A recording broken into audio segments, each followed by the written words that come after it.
So guys, what inspired your dedication to positive environmental and sustainable farming practices here at Mangere Falls Farm? There were heaps of things that inspired our dedication to environmental practices here at Mangere Falls. One of them was that we felt a huge social responsibility to the river that wraps around our farm. We were kayaking in it, the kids were eeling in it, the kids were swimming in it. We heard at one stage that it was the worst, one of the worst rivers in Northland for pollutants and water quality, and we wanted to be farmers and farm in a way that cared about our environment.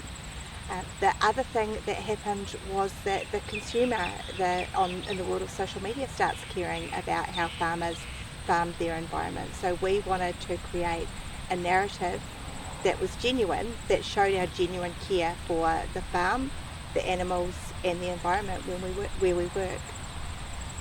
Can you describe the key actions you've taken to improve freshwater quality and protect the environment on your farm? Sure. And then what are the benefits you've seen environmentally and operationally because of what you've done?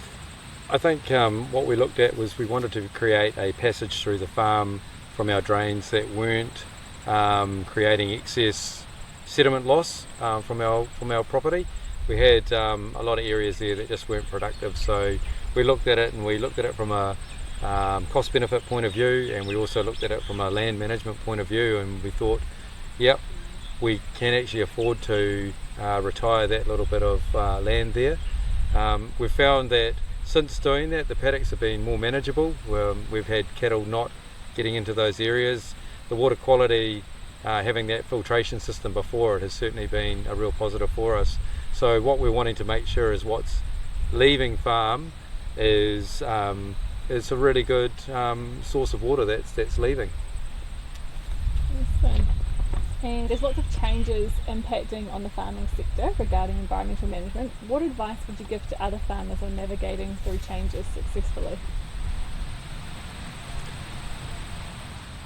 The advice that I would give to other farmers on navigating change would be to take one foot and put it in front of the other. It doesn't have to be a big step, and if it feels overwhelming, just remember that small steps can achieve big things. So it's not going to change. We do have a social responsibility to farm, and to farm in a way that means that it is sustainable for the next generation.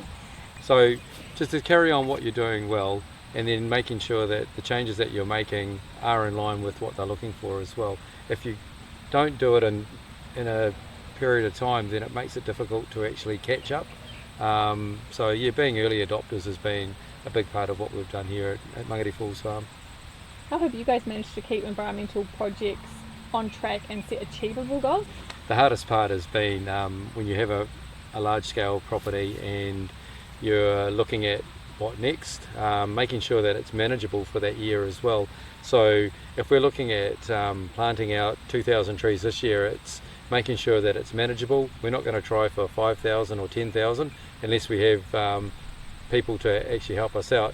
But if we want to do it ourselves, which we take a lot of pride in, and knowing that when you look back on something, you've seen the change in landscape, and you go, yeah, we've done that. That's really cool. So it's just about just working with it and moving.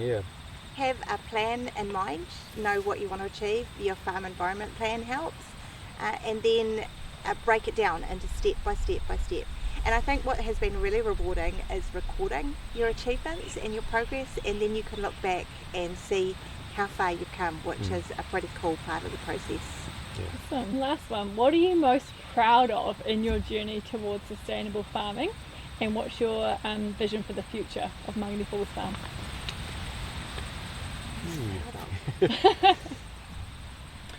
I think what I'm most proud of is actually actioning it, getting it going, getting the results and satisfaction out of what we've achieved currently. When I step back and look at what we've actually achieved in the last 7 years with the planting, the fencing, the paddocks and everything, it's quite overwhelming, but it all had to start somewhere as well. So what are we doing going forward? We've still got lots to do. There's another 2,500 plants going in this year.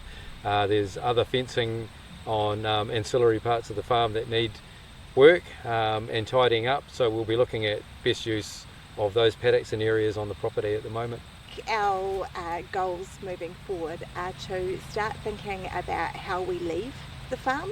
I'm not old enough to have to want to leave yet, but with that in mind, thinking about the things that we want to achieve in our lifetime that leaves the farm better off for our next generation, our children.